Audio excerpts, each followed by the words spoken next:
Hello, good afternoon, and welcome everyone. We are so excited to have each of you with us today as we celebrate the creation of the Bree Report on blood pressure screening and control. My name is Emily Noodleman, and I am the Director of Implementation and Outreach at the Bree Collaborative. During the presentation today, we will just provide an overview of our report and hear from some individuals who were kind enough to participate in our work group to help create this report along with some others. Just representing some different aspects of our audience within our healthcare ecosystem on how they may already be implementing or intend to implement these guidelines into their practice areas. You should see a Q&A box at the bottom of your screen. Go ahead and place any questions you may have for our speakers there, and our staff will be reviewing those and will plan to ask them on your behalf later in the event. The webinar today is being recorded, and we plan to send out the slide deck and the recording to those who signed up via email. We'll also post the recording on our website. As we kind of jump in, we want to welcome you to the Bree Collaborative space and just provide a little bit of information of what is the Bree Collaborative and how did we go about creating this report? So each year, the Bree Collaborative develops reports on some key healthcare topics facing Washingtonians. Our members who are appointed by the governor identify healthcare services that have a high variation in that care is used, but may not frequently help with or lead to better care, patient health, have patient safety issues, or inequities. For the majority of these topics, we form a work group of subject matter experts all across the state and leaders to develop evidence-based guidelines and informed practices.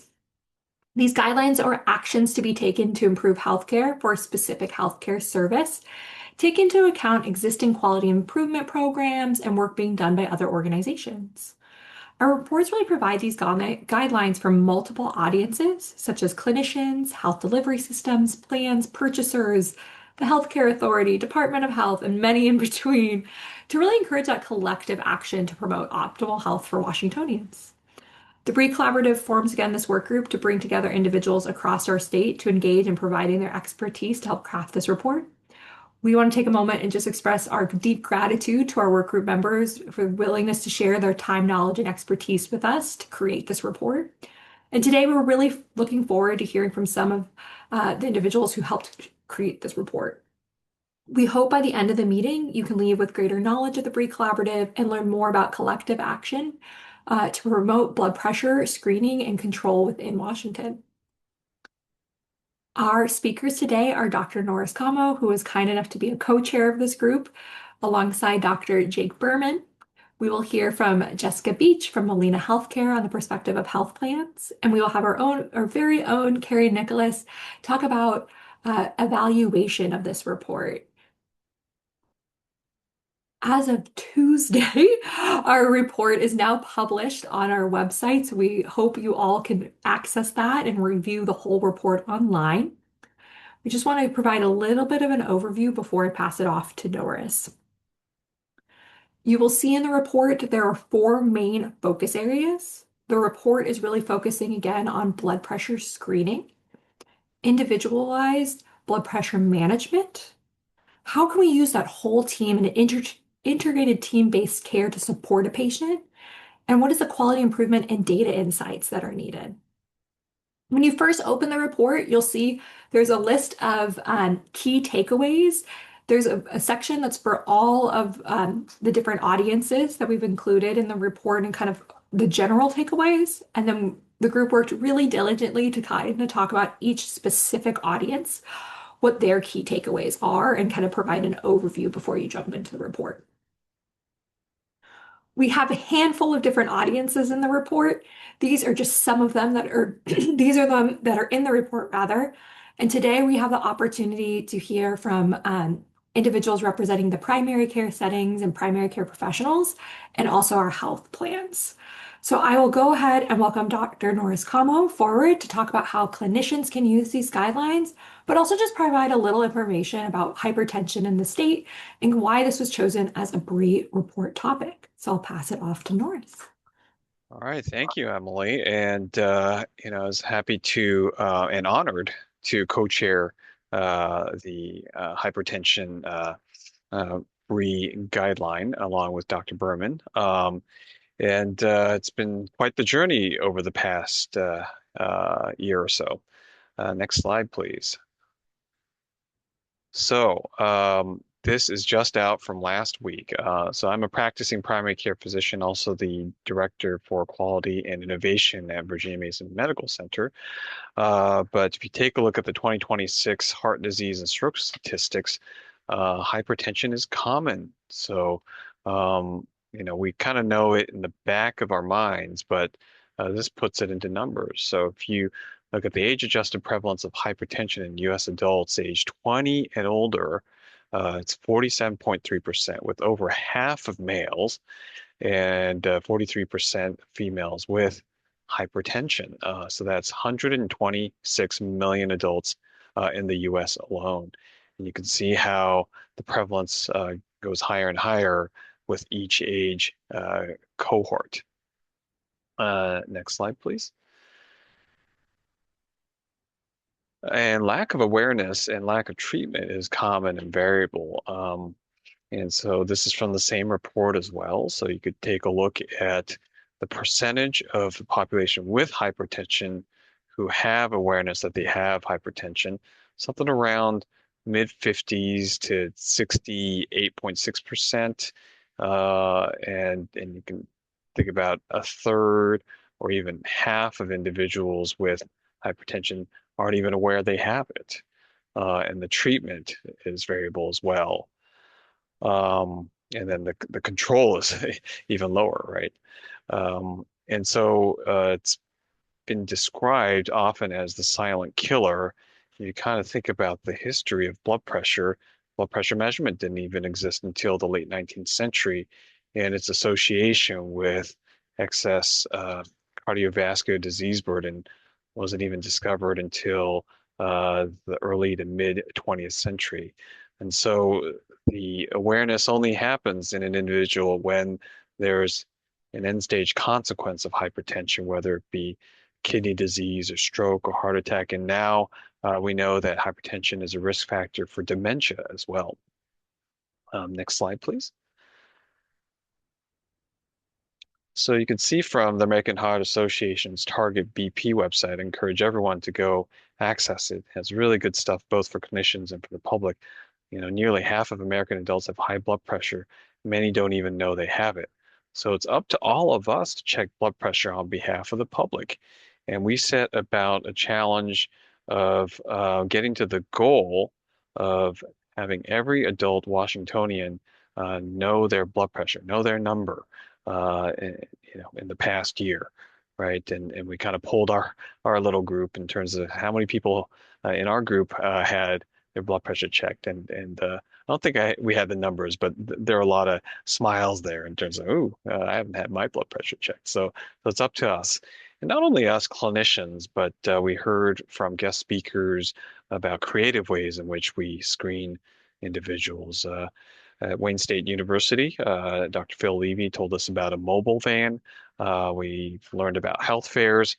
We talked about during insurance enrollment, is there an opportunity to screen for blood pressure? How about kiosks at pharmacies? And we said any and all of the above are ways in which we can get blood pressure screened for all adults, and kind of everyone everywhere all at once approach is what we advocated for. And next slide, please. Um, and for us clinicians, once someone has blood pressure screened and comes to our attention, um, it's up to us to overcome the diagnostic and therapeutic inertia with patient engagement and informed decision making. So a few key points here. We do want to acknowledge um, the need to screen for health-related social needs that may be affecting blood pressure and maybe our inputs to elevated blood pressure. Screen for behavioral health needs, which may be affecting blood pressure. Um, And then we'll talk about this in a little bit, but encouraging individuals with elevated blood pressure to use a validated home machine, maintain a blood pressure log, and complete a validation visit in clinic. And this is all about including the individual or patients in the case of the clinical setting to be an actor and someone who's actively participating in their own health. We do want our clinicians to diagnose hypertension according to national guidelines. So in 2025, the American Heart Association and the American College of Cardiology released their latest national guidelines. And that requires confirming with multiple and out-of-office readings.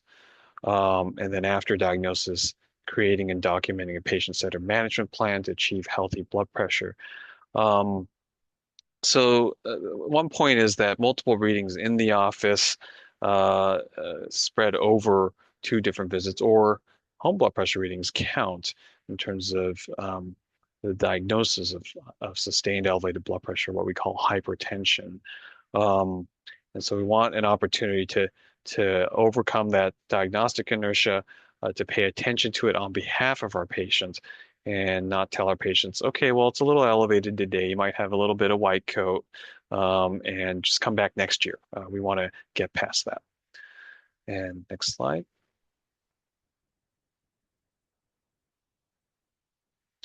So patients with elevated blood pressure should start home blood pressure monitoring. So this is a figure from the American Heart Association 2025 guidelines. So in order for successful home blood pressure monitoring, there's a lot that needs to go right.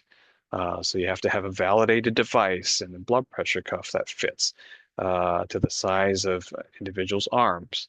Um, they need to avoid smoking and caffeinated beverage and exercise within 30 minutes of blood pressure measurements. And positioning is important.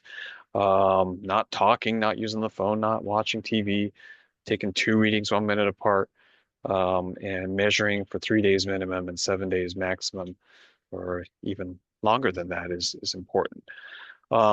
Since a lot has to go right, we want to make sure that there's validation of this process. And that's why we want individuals to measure at home, but also bring their home blood pressure machines in for a validation visit with a clinician, whether that be the PCP or clinical pharmacist in some settings. We heard about nurses, medical assistants, whoever you have available in the clinic who can be a blood pressure expert can validate. And I can speak on behalf of our experience in our clinic. Anecdotally, our pharmacist said, "Oh, I think half of the patients you send me are not doing it correctly. Um, Not for lack of trying, but maybe they have the wrong size cuff, or maybe they're putting it upside down, or their machine is outdated, or they're not using the proper techniques." So that validation really wanted to emphasize. And next slide, please. So you might have heard, but there's an elephant in the room, and this is treatment targets. And this has been an ongoing back and forth since the sprint trial came out in the mid 2010s.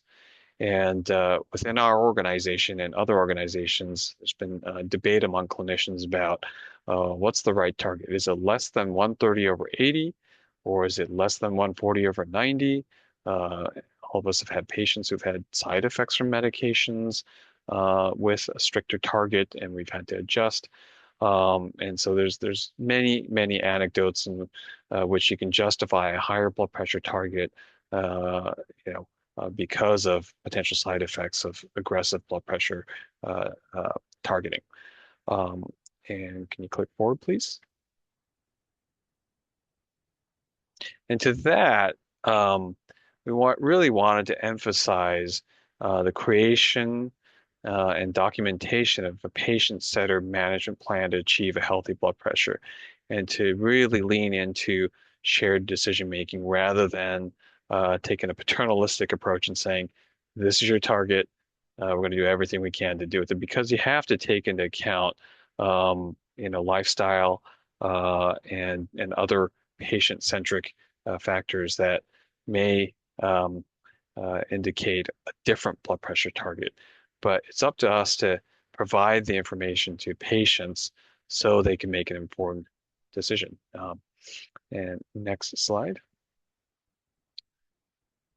So what goes into that? So this is from the 2025 guidelines, and it's an algorithm in terms of uh, the uh, the initiation of blood pressure treatment, both lifestyle and antihypertensive medications. So you want to calculate cardiovascular risk, and the new guideline emphasizes the prevent calculator. And then the important thing, and this was what was missing, I think, from previous guidelines, is to inform patients about their long-term ASCVD risk. Um, you want to kind of ask yourself, what percentage of my patients actually know their 10-year atherosclerotic cardiovascular disease risk off the top of their heads, right? And probably very few do. Maybe you have clinicians as patients yourself.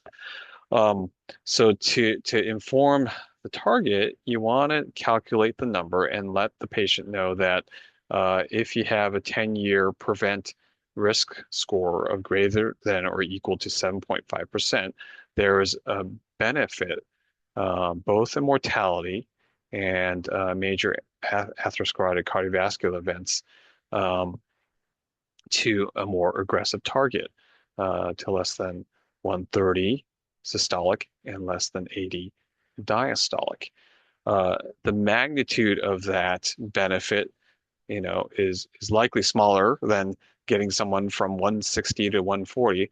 However, there's still a benefit, and if you calculate the number needed to treat somewhere in the 200s to 300s, and you can argue amongst ourselves as medical professionals whether or not it's worth it, but that is still a benefit that's statistically significant, and it's up to us to inform our patient of that benefit. Next slide, please. Collaboration is key, and on the right you see a diagram from the European Society of Cardiology 2024 guidelines, and it really aligns with how we've concluded.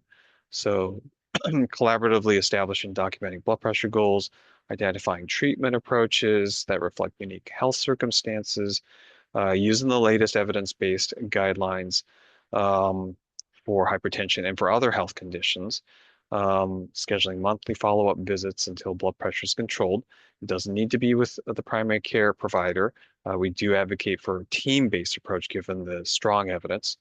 Again, promoting self-management and self-efficacy through self-measured blood pressure monitoring programs, involving that multidisciplinary team members in care, whether it's behavioral health, nutrition, community health work, et cetera, and then referral to specialty care, having that connection to cardiology, nephrology for complex hypertension management.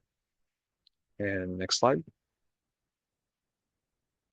So it takes a village, and Dr. Berman's going to talk about health systems, but in addition to the individual and their family and friends, we do need to coordinate as a group or organization or culture and as a community to identify and treat hypertension. If our goal really is to identify hypertension in all Washingtonians.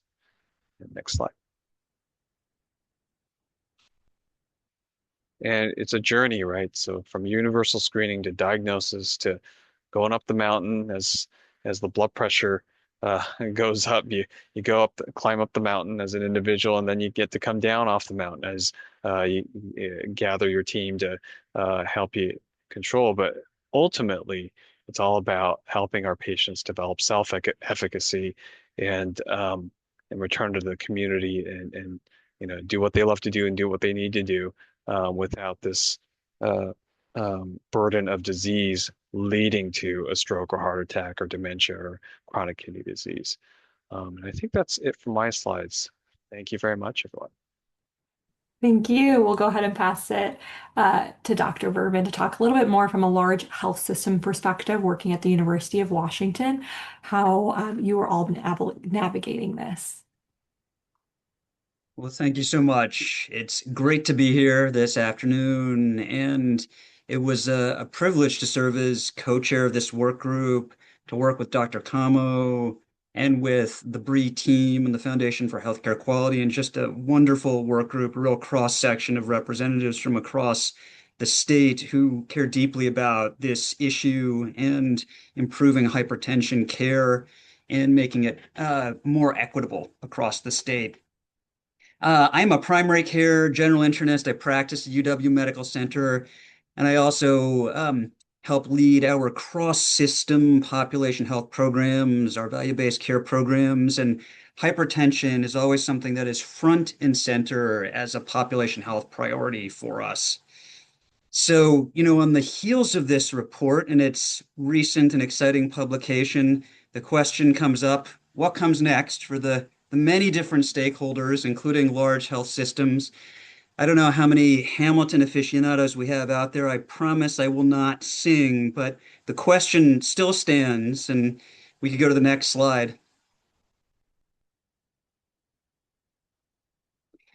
So, and I'll share, some thoughts from both the primary care and then really a broader large health system perspective on this. And calling out here the specific sections of the report with guidelines for primary care settings, for outpatient specialty care settings, and then for hospitals, which are kind of the core components of our large integrated health system. But suffice it to say, this takes place in the context of the broader healthcare ecosystem, as portrayed in the illustration there with those conifers in the Pacific Northwestern mountains and, the journey that Dr. Kamo was describing, and reviewing, in particular, the recommendations for the care settings within our healthcare system, really went through these specific guidelines here around blood pressure measurement and validation, screening, the shared decision-making piece, and then team-based models of care. And then, considered how can care settings that don't primarily manage or even primarily think of themselves as screening for high blood pressure contribute to and support excellence in hypertension care across the continuum. And so looked at the priorities of measurement and communication between specialty settings in primary care, hospital settings in primary care as well. So, bearing these recommendations in mind, we could go to the next slide and I'll share sort of three general buckets of thoughts from a large health system standpoint. And really this is under the banner here of looking at the Bree report as really valuable in helping to inform and amplify and help us integrate a range of initiatives that are really trained to improve blood pressure screening, diagnosis, and management in all the ways that Dr. Kamo was describing. And the first category here is really improving the quality and the accessibility of blood pressure data, which is just, foundational to being able to offer good guidance and support and understand how best to meet the diversity of needs that patients and populations have. And so through our lens at UW Medicine, we've done a lot of work trying to strengthen our in-clinic blood pressure protocols, rechecking blood pressure to get the most accurate measurement, often at the end of an appointment, as opposed to the beginning of an appointment when a patient might have just come in out of traffic in a stressful morning.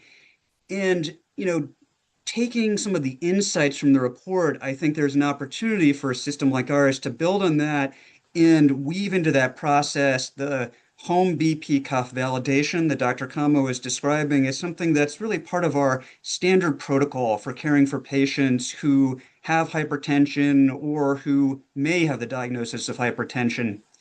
Second thing is making the cuffs as accessible as possible. And some of this is navigating what it takes to attain coverage through different health plans or through employers. Some of it is finding ways internally to make cuffs as accessible as possible. One project we're working on internally is a lending library for patients who might otherwise not be able to access blood pressure cuffs.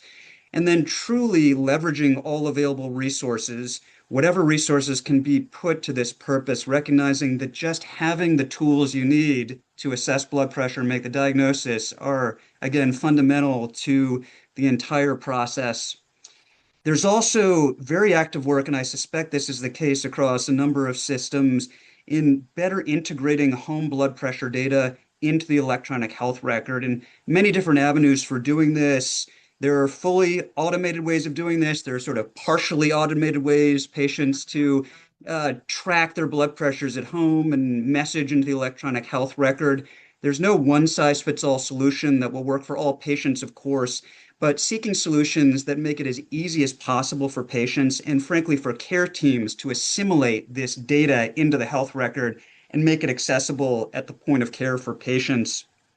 And then finally, this core sort of care continuum or medical neighborhood, as we like to think of it, priority around, a patient who's seen in a specialty clinic that doesn't primarily manage blood pressure is identified as being hypertensive in the clinic. Can we have a streamlined process to not only recommend to the patient if they have a PCP to follow up with the PCP as soon as possible for blood pressure evaluation and management, but also to ping in the least disruptive way possible the primary care clinic through a standard work process to say, we saw this patient today, their blood pressure was 155 over 80. We really recommended they be seen in primary care. Can you reach out to the patient to help get them follow up? So that type of coordination is something we've been working on, and I think we can continue to build on that with some of the guidance from the report here. We can go to the next slide, please. A second sort of bucket here is really enhancing population health engagement. And so a few pieces to this. One is really exploring and further developing structured partnerships between the health system and the community so that patients who are at blood pressure or health fairs and are identified as having high blood pressure, or perhaps, are screened through a mobile service, a mobile van, that there's a specific process for supporting those patients in establishing care or seeing a primary care provider in the system. And this is a place where, of course, many different stakeholders, community-based organizations, health systems can come together to try to structure that process, figure out, can it be done with a referral into primary care, perhaps through the electronic health record, or whatever mechanism is going to be most feasible. And then also to proactively identify what are the barriers to care for that patient. And this is, of course, much broader than blood pressure management per se, but what can we identify upstream in terms of transportation needs, geographic proximity to a site of care that would really support the patient in successfully being able to follow up? And then what are the resources that can make that a reality? Are there resources we can pre-position so that the patient sees a primary care provider, diagnosis is confirmed, gets on a management plan, and perhaps a peer navigator or a community health worker or a clinical pharmacist in place for proactive follow-up could really make the difference between the patient being able to follow up and sustain a successful blood pressure management program and perhaps not being able to do that. Another thing I would call out is leveraging communication tools we have, in many systems through the electronic health record, bulk messaging tools where we can look at our population of patients who have high blood pressure and then filter down to patients who are not at goal and then send out in a thoughtful way text messages through the patient portal to invite those patients to follow up. And then finally, and this can be one of the trickiest things to actually implement, developing that integrated team-based care model. And this is inclusive of many of the roles we've discussed in being very proactive about setting up the right linkages for patients beyond the sort of traditional, often, physician or provider-centric model of delivering care. We can move to the next slide.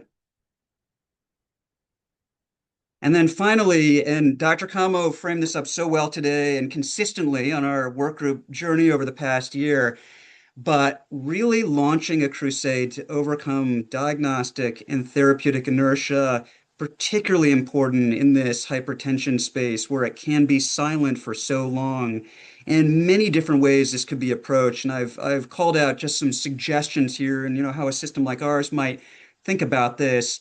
Everything from workflows and nudges to clinicians and the care team to make it as easy as possible to make the best possible choice for the patient with prescribing. So For example, in our system, in our EHR, when we go to prescribe blood pressure medications, we have a series of kind of a hierarchical approach that sort of tees up some medications before others, depending on a host of factors. Can we bump up in that prioritization the medicines that are going to be most effective, sometimes two medication pills that might be less burdensome to patients, and then talk through those options with the patient, but put at the fingertips of the prescriber the choices that are going to be most effective for the patient. Another consideration is really identifying and supporting a clinical champion in this space. There's actually a particular credential for a certified hypertension specialist who can be sort of a peer champion, an expert who can socialize this across primary care and a health system broadly. There's, as Dr. Kamo commented on, truly embracing shared decision making. And we do a lot of teaching, of course, at the university of many residents and students, and shared decision making is a core part of the curriculum. How can we really integrate that into clinical care so that as we talk with patients, we are truly enlisting them, empowering them in the process of building towards self-management of blood pressure? Scheduling follow-up appointments proactively, can't emphasize that enough as a crucial thing, so that, perhaps before the patient leaves the clinic or signs off from a virtual visit, on the books, you have that clear-cut next follow-up appointment that the patient has confirmed will work for them 1 week, 2 weeks, 3 weeks out. And then, of course, in a always capacity constrained environment, how can we establish protocols that will guide patients to the resources they need, whether that is counseling around medications or nutrition, whether it's guidance on medication adherence, whether it's empowering care team members other than the original prescriber to support medication titration through protocols. There are a host of different possibilities that can really help us, I think, move past this diagnostic and therapeutic inertia. Next slide, please. And that's really the bulk of what I wanted to share in this, broader healthcare ecosystem that we've been discussing. So thank you so much.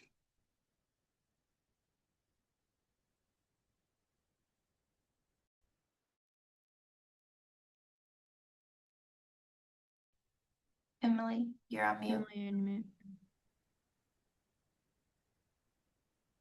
Emily, you're on mute. Well, that you would think I would be better at that by now. Essentially, what I was saying was we're so excited to have Jessica Beach here from Molina to come forward and talk about from the health plan perspective. So I will pass it off to Jessica. That was, I'm sure, a lovely introduction, Emily. Thank you so much. Hi, everyone. My name is Jessica Beach, and I'm the Director for Health Equity and Cultural Competency with Molina, Washington. We can go to the next slide. I just have a couple of slides to go through. I really appreciated being able to participate in the blood pressure control work group. I think with all the work groups that we participate in with the Bree when it comes to guidelines, it always is so great to be able to hear from such a diverse audience that participates in the work group and the different ideas, opportunities, barriers, things that people see from a hyperlocal community level and really large health systems and across the state. So it really helps us to get out of our day-to-day and how we think about things as a health plan. Molina, I work primarily in the Medicaid space. Molina works, we have health plans for Medicare and Medicaid and Marketplace in Washington State. And so we're really embedded in the government-funded health space. But with the work group, it was just great to hear all of these different perspectives and kind of let that influence how we may look at blood pressure control and hypertension in different ways.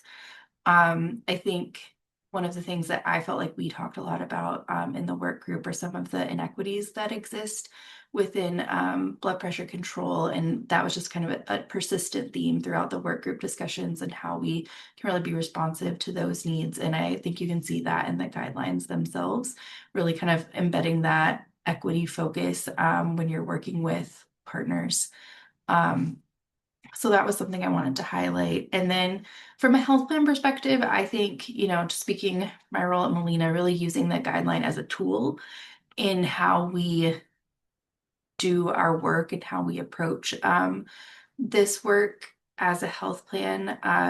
This year, when we were looking at our um, performance improvement projects and potential things that we could select, knowing that we were participating in this work group and that the guidelines have been were in the process of being finished, we saw an opportunity to kind of put some of these things into action and really think about what this means for us as a health plan, how we can tailor our work, where we see when we look at our data, we can see that there's some disparities within the African American population within our membership. And so that's an area where we've chosen to focus this year. And we're really using the guideline to kind of help support what we do from a member perspective with partners in the community.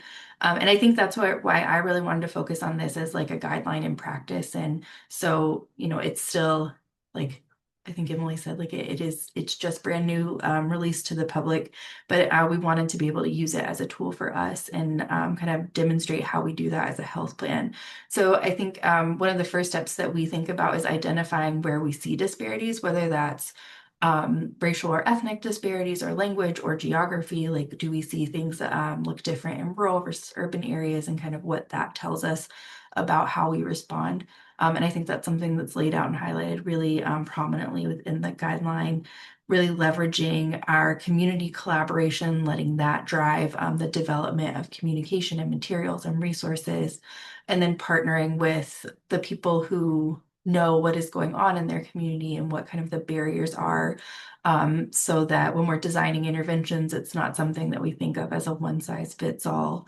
As an example of that, and I know that this was talked about earlier, increasing access to things like member self-monitoring, so at-home blood pressure cuffs, making that as easy as possible to get and for our members to be able to access. So I think those are some of the ways that we're really taking the guidelines to heart and thinking about how we make them, more responsive and specific to our members. Next slide, please. All right. I also thought it would be helpful to think about, like, at the health plan level, tips from like how we work internally. Because in participating with the work group, it's usually me who's actively participating, but we have a whole team of people at Molina, and how sharing that information so that we're all kind of considering this as we try new things, develop new strategies, look at new interventions and opportunities. So within our health plan, we collaborate really closely. I work closely with the QI team, our clinical programs team, the health equity team, our member and community engagement folks, just so that as we can implement those strategies where we're really directly engaging our community partners, our members, our providers, and pulling that information in. And so that it's also bi-directional, right? So we're hearing from them, and then we're also sharing information back out so that we take action that's appropriate and responsive based on who we're serving. And then thinking about what resources do we have access to? What are we currently doing? Could we be changing that, enhancing that? Like, we don't necessarily need to reinvent the wheel. Maybe it's just we need to more intentionally tailor an approach or change it based on what it is that we're doing. Really focusing on listening to members and partners and how that feedback informs what we do. So instead of just saying, the guideline says this, we're going to do exactly this, or the measure says this, so we're going to do exactly this, kind of folding all of those things together in with member and community feedback, and really valuing that as a data piece for us as well. And then really thinking about like the next step, right, of like how this information changes our approach now that we know all of this additional information, or we've done all of this collaboration. Like, what do we do with that? How does that change how we do this work? And then really thinking about what success looks like, and that it's not like a one size fits all, like success is not the same across the board, and it changes based on what it is that we're trying to do. So that is, I think that's it for me, but thank you. Thank you so much. We are excited to chat with you some more once we get to the Q&A portion. But before we jump there, we want to kind of share our evaluation work and ways that you can measure your work. So I'll pass it off to Carrie Nicholas. Thank you, Emily. So Hello, all. My name is Carrie Nicholas. I am the Measurement and Evaluation Manager with the Foundation. And throughout the development of this report, alongside we had a group of folks developing some materials that can help organizations evaluate their progress as we send this out into the world and hope that you implement it. So one of the first things that was created was this theory of change, and it is really a visualization of how we expect or how we hope these guidelines will make change within the healthcare system. And I know this is very small, but it will be bigger on the next few slides here. We really encourage folks to start here when they're thinking about how they are going to measure their progress as they work to make changes in their organization. Next slide, Emily. So the impacts that the group identified were kind of very high level, increasing blood pressure control and increasing screening and decreasing control disparities by social and economic factors. And the subcommittee identified some ways that this could be measured. And as Norris mentioned, and Jessica mentioned, there are, different targets for different people. These are just recommendations of some quality improvement measures that you can start with in order to measure the impacts of the work that you're doing. And we really encourage in the other documents that go along with this theory of change, some stratification of these different measures. So, and these measures also get reviewed and changed, and we encourage people to keep up on these measures as they implement them and use them in their evaluation work. Next slide, please, Emily. And so for processes and outcomes, this report really did focus a lot on screening. And so a lot of what you will see next in our evaluation framework is focused on how to measure your success in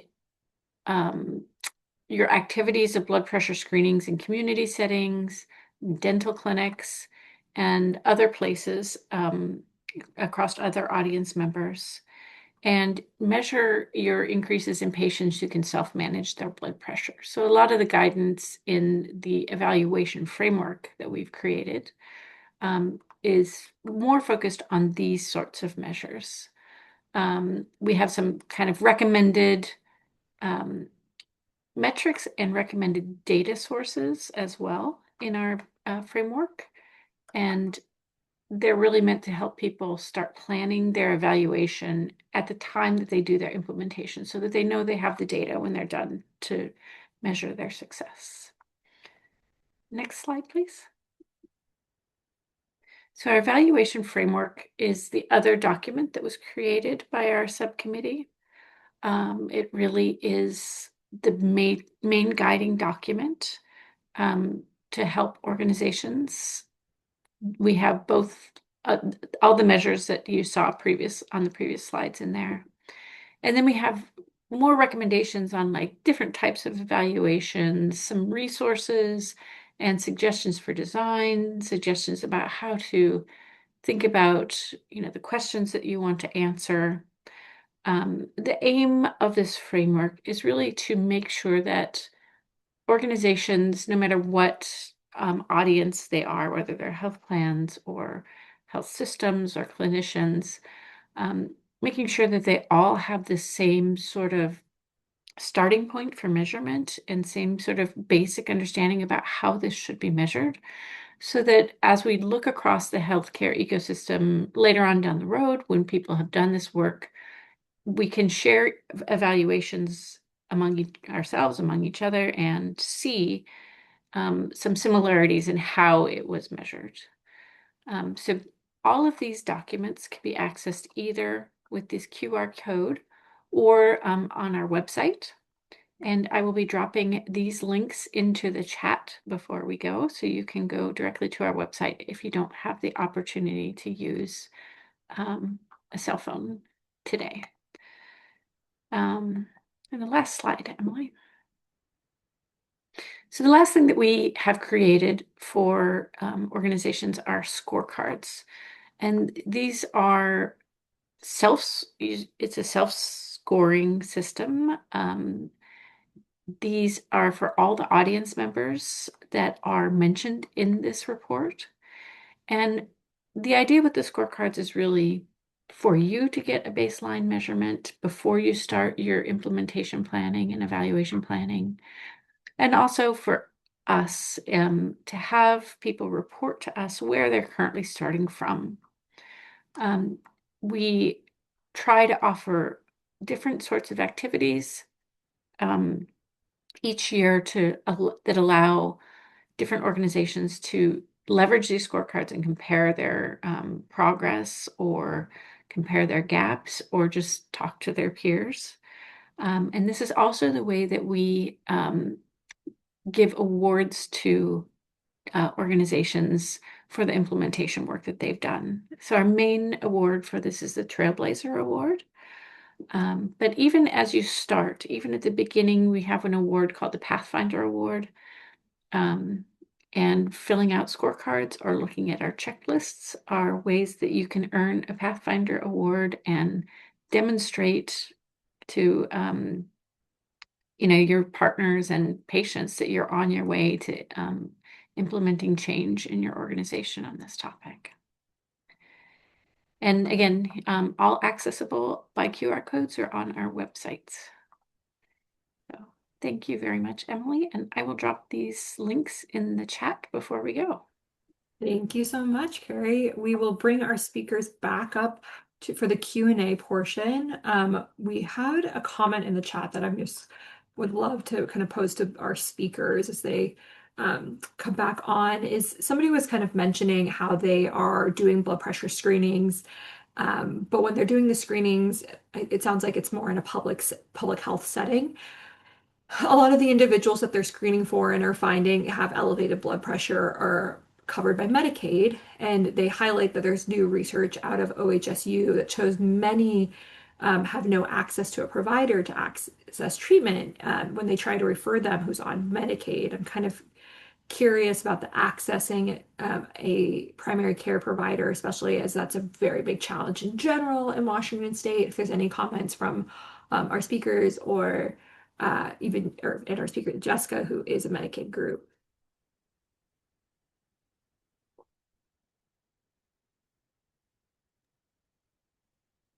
I can try to answer from a managed care perspective, Medicaid.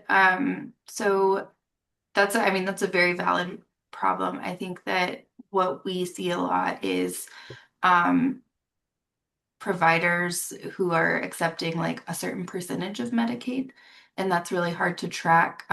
Just like, providers who are accepting new patients is really hard to track because it's kind of dependent on how frequently the provider's updating that information for us. I do know a lot of factors kind of contribute to why providers and hospital systems make the decisions that they do.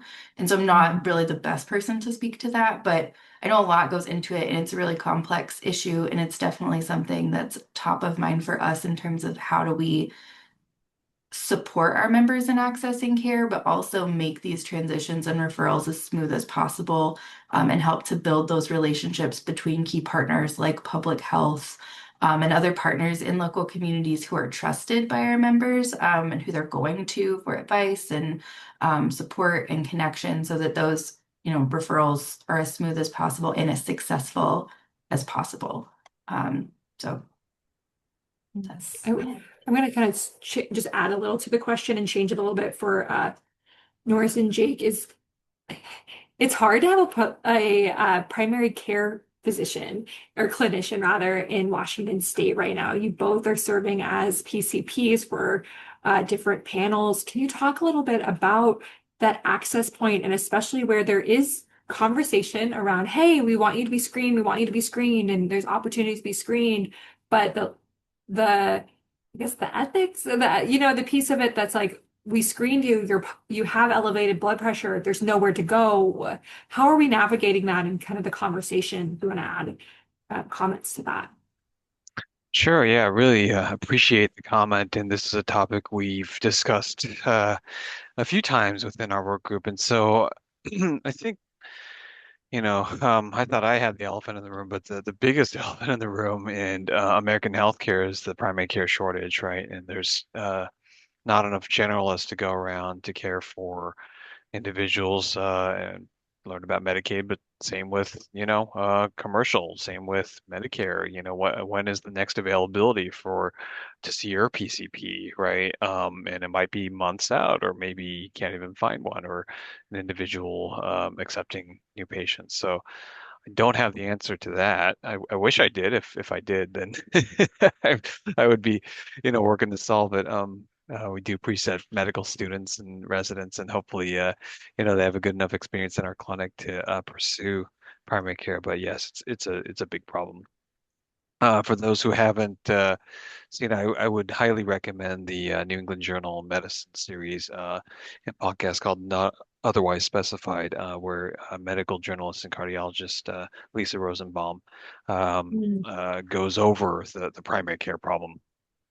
That being said, we are kind of let a thousand flowers bloom kind of country, and healthcare is not exempt from that. So we did hear from several speakers over the course of our meetings. One was Phil Levy, who's an emergency medicine physician, and worked on mobile van units out of Wayne State University, going into places in Detroit, where individuals in those communities may have been underserved, not only for hypertension screening, but other conditions such as diabetes screening and chronic conditions that aren't really addressed in urgent care settings. We did hear from several of our payer participants about carve-out programs offered addressing things like blood pressure management from a telemedicine standpoint. In 2024, I had the opportunity to attend the Hypertension Summit, and so there learned about the role of community health workers, the role of nurses, medical assistants, um, and clinical pharmacists. There's a famous study that was published in the New England Journal a few years ago about the barbershop study, where Mm. barbers are trained to screen and for blood pressure using proper technique, and they collaborated with a team of pharmacists who can initiate and titrate um, blood pressure medications in addition to lifestyle changes. So there's a lot out there, and it's like I think it was William Gibson who said like the future is already here. It's just unevenly distributed, and we Mm. really saw that uneven distribution. But there's a lot of good stuff out there.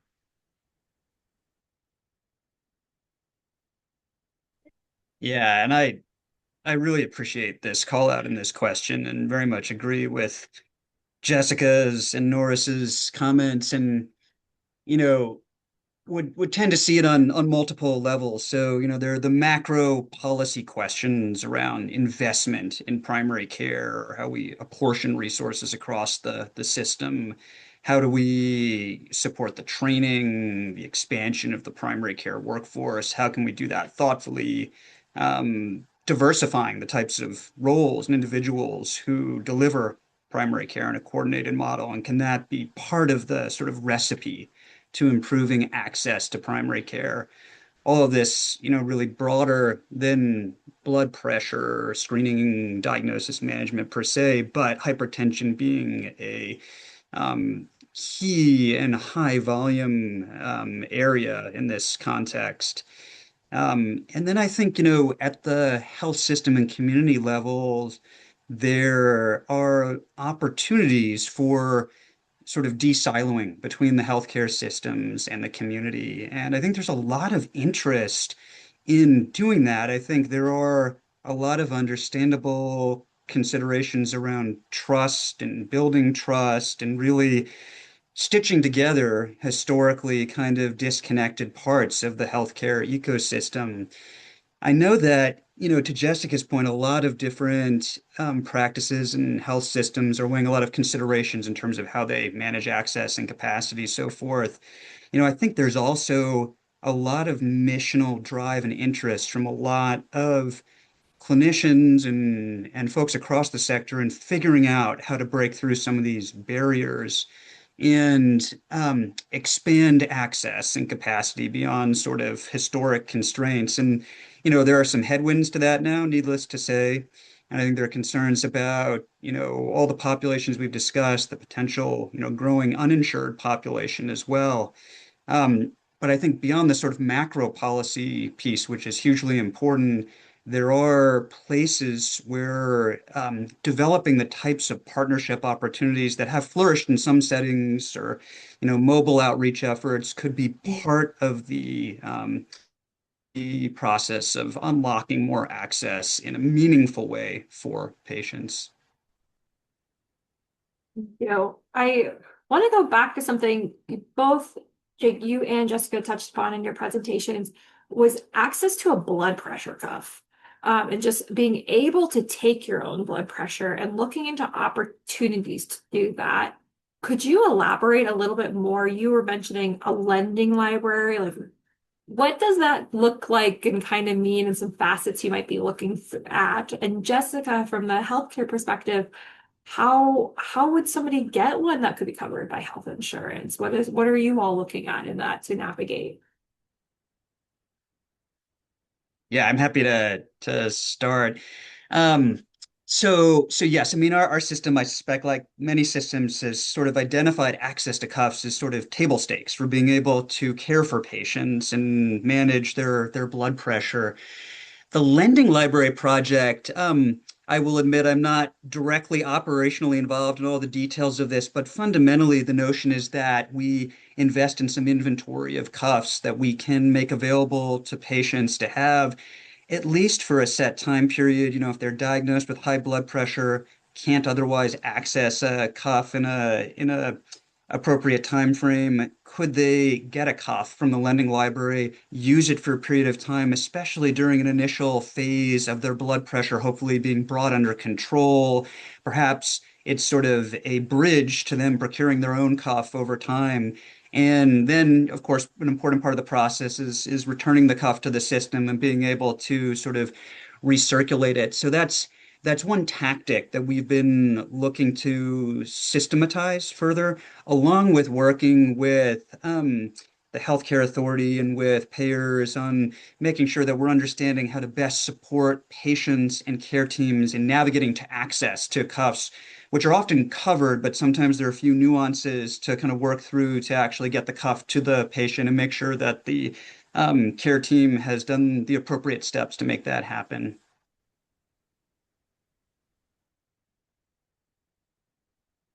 And I can talk a little bit about the blood pressure, the self-monitoring blood pressure cuff that I talked about earlier.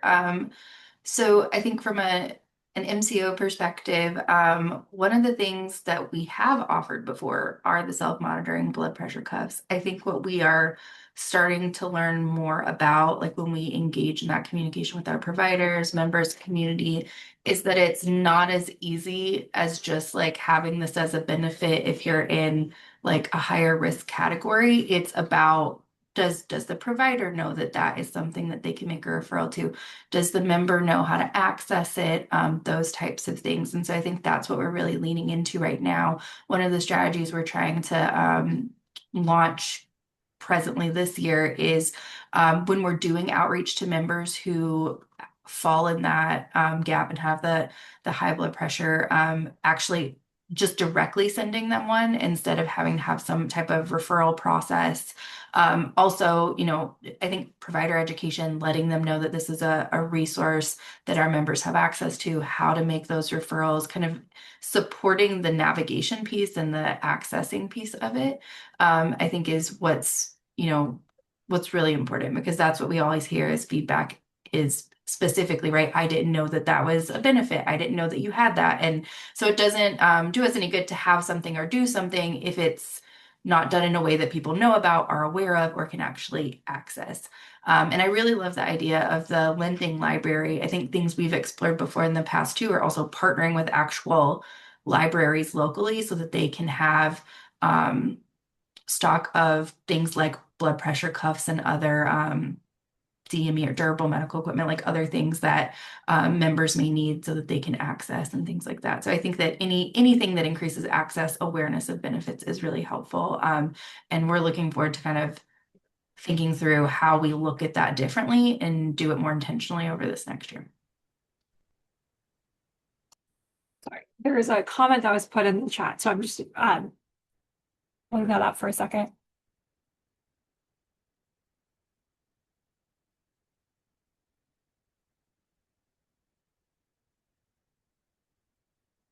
They're just talking a little bit about how sounds like a clinician is on the call talking about how it's difficult sometimes with uh, health plans to kind of navigate when an appointment is coming up in a way that opportunities to kind of more strongly together. So Jessica, I'll let you kind of look at that comment.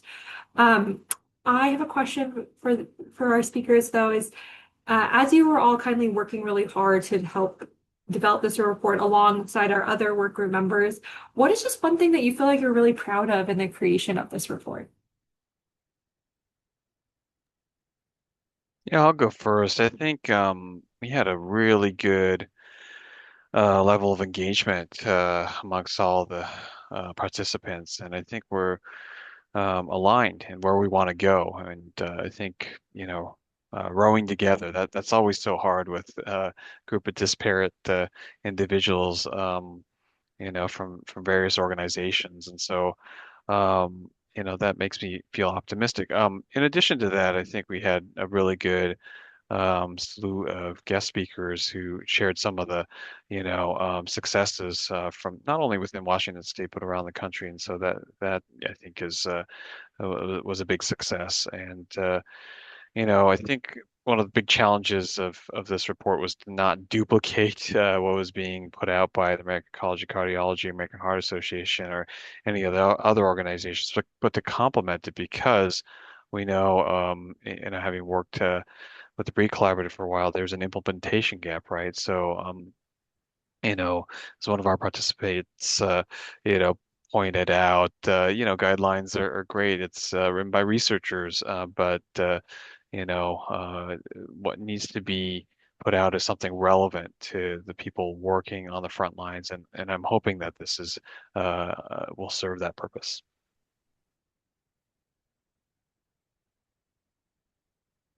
Emily, my apologies. I missed the audio at the exact crux of your question. I can kind of infer from Norris's response, but do you mind repeating the question? Yes, of course. I hate when that happens. Just what are you most proud of? What's something that is your kind of proud moment of this report that you want to share on? Yeah, I appreciate that question. I think mostly I would probably echo what Norris shared. I think um, I was proud of the truly multidisciplinary engagement we had in the process in sort of the balancing act between different components that ultimately were reflected in the recommendations in terms of, universal screening, addressing access, addressing inequities, and then wrestling with that very challenging, as we've been discussing, linkage to care, integration to care, and how can we step back and think more creatively across the continuum about how to support populations, including many who have not been able to access screening and diagnosis and management historically. So I think that's one piece. And then I think this is mostly just reiterating some of what Norris shared, but I think finding that lane between sort of the professional society guidelines and where the rubber meets the road. And a lot of different roads, I would say, different trails across the state in supporting a lot of different individuals, hopefully in implementation in this very high impact work.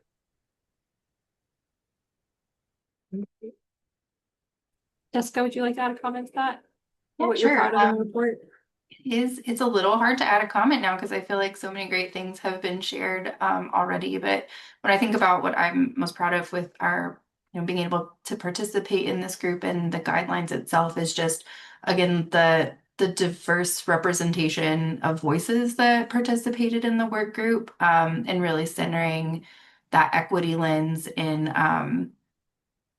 I heard a lot about like who are we missing and what voices are not here and really being intentional about prioritizing who was missing and who wasn't engaged in participating in a thoughtful way.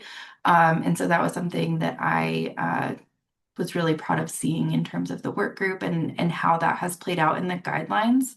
And I think that, when you look at the guidelines and the different kind of domains and areas, the guidance and the tips and the recommendations really reflect not just looking at it as like what are, the 1 to 2 solutions that work holistically, but really how to acknowledge the disparities that exist, how to use that information and community information to like drive action in your space. For us, it's in the payer space. Like, what are the things? Who are the voices that are missing? What are the strategies we can do to be more inclusive and more intentional? And I think that I know that that's often something that is prioritized in the guidelines, but really appreciated that being here in this work group and seeing that throughout the entire process. I'm gonna ask one more question to kind of lead us off is what is one takeaway from the report or attending today's webinar you hope someone has?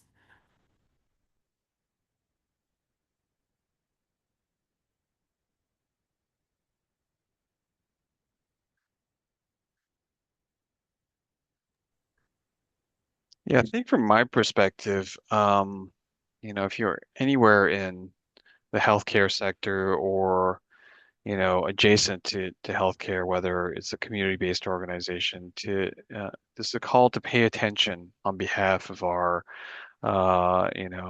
state residents and Americans and fellow humans, right? You saw how prevalent this condition is, and you saw how high the unawareness rate is. So unless we raise the attention, then no one else will. And so I hope you take this as a call to action for something that's very important for your patients, but also for yourselves and your families and friends.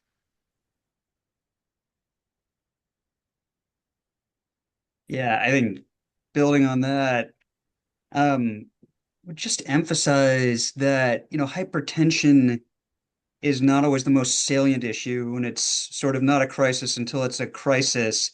And there's so much opportunity to have a profound impact on improving health, quality of life, if we are intentional about taking an upstream approach to screening, diagnosis, management, um, and really being rigorous and committed to that, and kind of breaking through again the inertia, which I hope is something that comes through as really one of the key pieces of the report. And to Norris's point, kind of that call to action, and here are some specific ways we can respond and meet that call.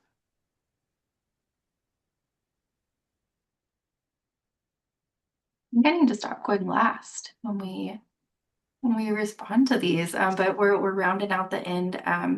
But I just to add on the key takeaways I hope that someone takes when kind of looking through the guidelines is really just the vastness of opportunities, I guess, if that's one way to look at it, is that there's a lot of opportunity to think about how you leverage these guidelines around hypertension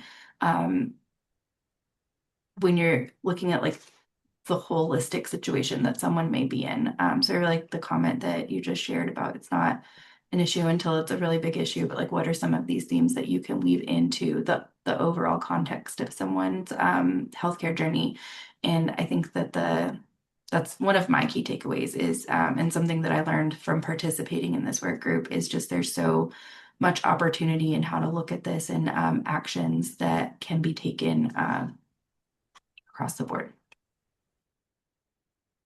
Thank you all. Well, we want to thank our speakers for joining us today and participating not only in our work group, but also in the presentation to kind of share their perspective of how our blood pressure screening and control report can be utilized to help individuals in improving hypertension rates within our state and just healthier individuals. We want to thank everybody that participated in our work group for engaging with us and helping craft this report. We could not have done it without all of those individuals who participated, attended our meetings, and also just came as guest speakers to inform us of work.